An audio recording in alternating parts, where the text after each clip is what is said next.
நயன்தாராவின் இரட்டை மகன்கள் என்ன செய்தாங்க தெரியுமா? விக்னேஷ் சிவன் டைரக்ஷன்ல பிரதீப் ரங்கநாதன், கீர்த்தி ஷெட்டி நடிப்புல லவ் இன்சூரன்ஸ் கம்பெனி படம் ரசிகர்கள் மத்தியில ஹைப்பை கிரியேட் பண்ணியிருக்கு. ஏன்னா பல புறக்கணிப்புகளுக்கு இடையில விக்னேஷ் சிவன் இந்த படத்தோட வேலைகள்ல ரொம்ப சின்சியரா ஈடுபட்டிருக்காரு.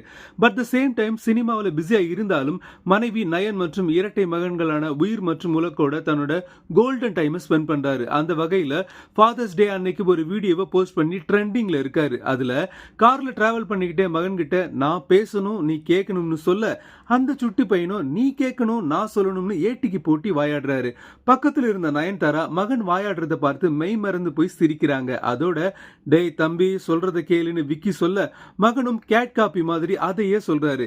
இந்த ஃபன் வீடியோவை பார்த்த ரசிகர்கள் ரெண்டு பேரும் இவ்வளவு வளர்ந்துட்டாங்களா, இந்த அளவுக்கு வாயாடுறாங்களான்னு ஆச்சரியத்தோட கமெண்ட் பண்றாங்க. மேலும் இவங்க தமிழ்ல அழகா பேசுறது பாக்குற ரசிகர்களை ரொம்பவே இம்ப்ரெஸ் பண்ணிடுச்சு.